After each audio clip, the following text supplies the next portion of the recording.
মৰমৰ ছাত্ৰ ছাত্ৰীসকল, আজি তোমালোকৰ অংকুৰণ কিতাপখনৰ পাঠ নম্বৰ 6 দীঘলঠেঙীয়াৰ বিষয়ে আলোচনা কৰিবৰ কাৰণে আমি আগবাঢ়িছোঁ। দীঘলঠেঙীয়া নামৰ এই পাঠটো মূলতঃ এটা সাধু। তোমালোকে সাধু নিশ্চয় ভাল পোৱা। সাধু শুনিছা, তোমালোকৰ আইতা ককাহঁতে তোমালোকক সাধু কয় নহয় জানো? গতিকে এটা অতি মনোজ্ঞ সাধু দীঘলঠেঙীয়াৰ বিষয়ে আজি আমি আলোচনা কৰিম। আহাচোন আলোচনা কৰোঁ। মৰমৰ ছাত্ৰ ছাত্ৰীসকল, তোমালোকক এই গোটেই পাঠটো মই শাৰী শাৰীকৈ পঢ়াই নিদিওঁ। তোমালোকে এইখিনি নিজেই পাঠ কৰি ল'বা। কেৱল তোমালোকৰ এই সাধুটোৰ সাৰমৰ্মখিনি মই তোমালোকৰ আগত উপস্থাপন কৰিবলৈ বিচাৰিছোঁ। এসময়ৰ কথা, এগৰাকী বুঢ়ী আছিলে। সেই বুঢ়ীগৰাকীয়ে এজাক গৰু পুহি টাক টুককৈ জীৱন নিৰ্বাহ কৰি আছিল।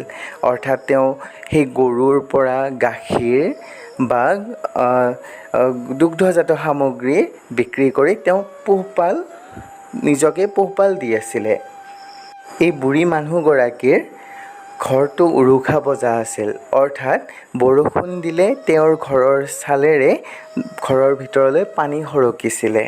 তেনেকুৱা এটা দিনতে, অৰ্থাৎ বৰষুণ আহোঁ আহোঁ কৰা দিনৰে কথা, এদিনাখন সেই বুঢ়ী মানুহগৰাকীৰ যি গৰু আছিলে, গৰুৰ জাকটো পৰা কেইটামান গৰু চুৰ কৰিবলৈ চোৰ আহি চুপ লৈ আছিলে। আৰু ঠিক একে সময়তে বাঘ এটাই সেই গৰু খাবৰ কাৰণে আহি সেই বুঢ়ী মানুহগৰাকীৰ গৰুৰ গোহালিত আহি সোমাই আছিলে। বুঢ়ীয়ে যেতিয়া ভাত পানী ৰাতি খাই শুব গ'ল, তেতিয়া বুঢ়ীয়ে ক'লে যে দীঘলঠেঙীয়াই নাপালেই হ'ল।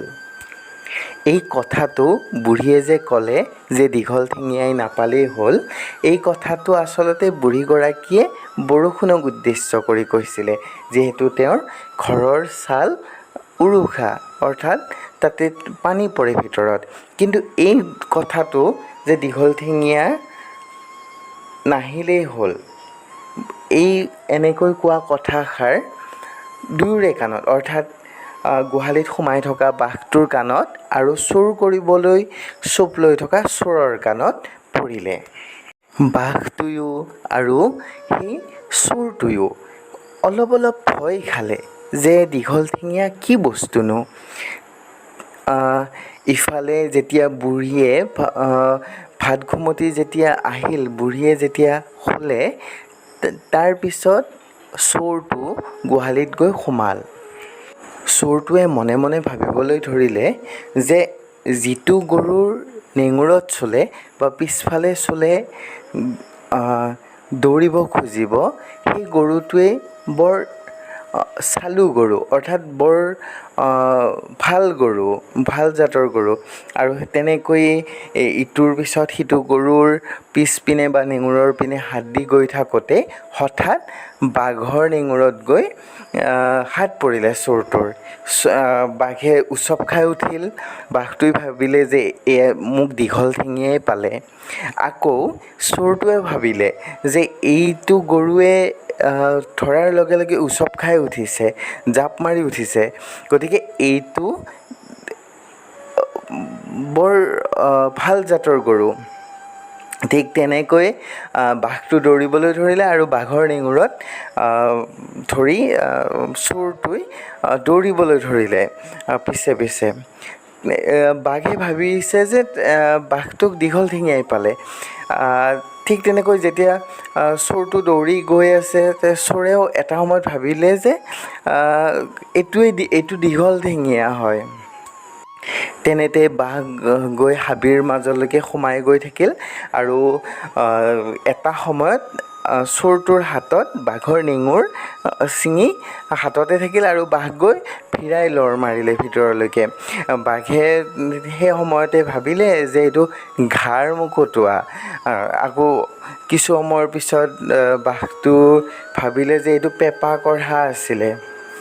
বাঘে গৈ গোটেইখন তেওঁৰ যিখিনি লগৰীয়া আছিল, বাঘটোৰ যিখিনি লগৰীয়া আছিলে, আটাইকে কথাখিনি জনালে। তাৰপিছত সকলো বাঘে সদল বলে সেই পেঁপা কঢ়াটোক বিচাৰিবলৈ আৰম্ভ কৰিলে। অৰ্থাৎ পেঁপা কঢ়া মানে সেই চোৰটোক বিচাৰিবলৈ আৰম্ভ কৰিলে। ইফালে যেতিয়া চোৰটোৱেও দেখিছে যে সন্ধিয়া হৈ আহিছে আৰু সেইকাৰণে চোৰটো এডাল গছৰ ওপৰত উঠি গ'ল। হাতত যেতিয়া বাঘৰ নেঙুৰডাল দেখিলে তেতিয়া চোৰটোৱেও ভয় খালে আৰু সি গছৰ ওপৰত, হাবিৰ মাজত গছৰ ওপৰত উঠি বহি থাকিলে। যেতিয়া গোটেইখন বাঘৰ জাকটোৱে যেতিয়া হাবিখন আগুৰি ধৰি সেই পেঁপা কঢ়াটো অৰ্থাৎ সেই চোৰটোক বিচাৰিবলৈ আৰম্ভ কৰিলে, তেতিয়া দেখিলে যে চোৰটো গছৰ ওপৰত বহি আছে। তেতিয়া বাঘবোৰে এটা বুদ্ধি পাঙিলে যে ইটো বাঘৰ পিঠিত সিটো বাঘ, সিটো বাঘৰ পিঠিত সিটো বাঘ, সেনেকৈ উঠি উঠি উঠি গছৰ ওপৰত থকা পেঁপা কঢ়াটোক ধৰিব আৰু ধৰি তাক শাস্তি দিব। ঠিক যি বুদ্ধি পাঙিছিলে সেইমতেই কাম আৰম্ভ কৰিলে। একেবাৰে শেষত অৰ্থাৎ একেবাৰে তলত গছডালৰ সেই যিটো বাঘৰ নেঙুৰ খৰা হৈছিলে সেই বাঘটো ৰ'ল। তাৰ পিঠিত আৰু এটা বাঘ, তাৰ পিঠিত আৰু এটা বাঘ, এনেকৈ উঠি উঠি উঠি ঠিক যেতিয়া সেই পেঁপা কঢ়া অৰ্থাৎ মানুহজনৰ ওচৰ পালেগৈ, ঠিক তেনেতে মানুহটোৱে এটা বুদ্ধি পাঙিলে যে এতিয়াতো নহ'লে বাঘে তেওঁক ধৰি ল'ব। গতিকে সেই পেঁপা কঢ়া অৰ্থাৎ মানুহজনে বুদ্ধি ভাঙি ক'লে, খৰা চাবি চাবি চাবি। অৰ্থাৎ এই নেঙুৰ খৰা হোৱা বাঘটোৰ পিনে চাই ক'লে যে খৰা চাবি চাবি চাবি। অৰ্থাৎ তলৰ বাঘটোক ভয় খুৱাবৰ কাৰণে চেষ্টা কৰিলে আৰু তলৰ বাঘটোৱেও ভাবিলে যে তাক আকৌ পেঁপা কঢ়াই পালে।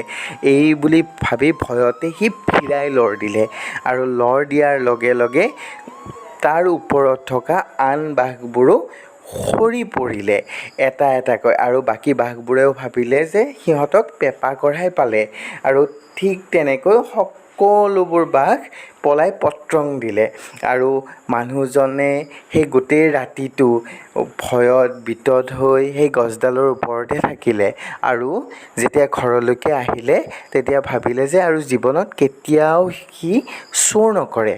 অৰ্থাৎ সেই চোৰজনে কেতিয়াও চোৰ নকৰে। মৰমৰ ছাত্ৰ ছাত্ৰীসকল, ইয়াতে তোমালোকৰ এই দীঘলঠেঙীয়া পাঠটোৰ প্ৰশ্ন উত্তৰসমূহ কৰি দিয়া হৈছে। তোমালোকে ভিডিঅ'টো ৰখাই প্ৰশ্ন উত্তৰসমূহ ধুনীয়াকৈ নিয়াৰিকৈ লিখি ল'বা আৰু এই দীঘলঠেঙীয়া পাঠটো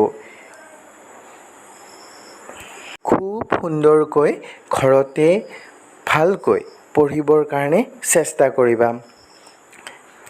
ইয়াতে তোমালোকক আটাইবোৰ প্ৰশ্নৰ উত্তৰসমূহ কৰি দিবলৈ প্ৰয়াস কৰা হৈছে। তোমালোকে প্ৰশ্ন উত্তৰসমূহ বহীত লিখি ভালকৈ পঢ়িবা। তোমালোকৰ মূল্যায়নত এই প্ৰশ্ন উত্তৰসমূহে নিশ্চিতভাৱে সহায় কৰিব। আজিলৈ এই পাঠটি সামৰিছোঁ। ধন্যবাদ।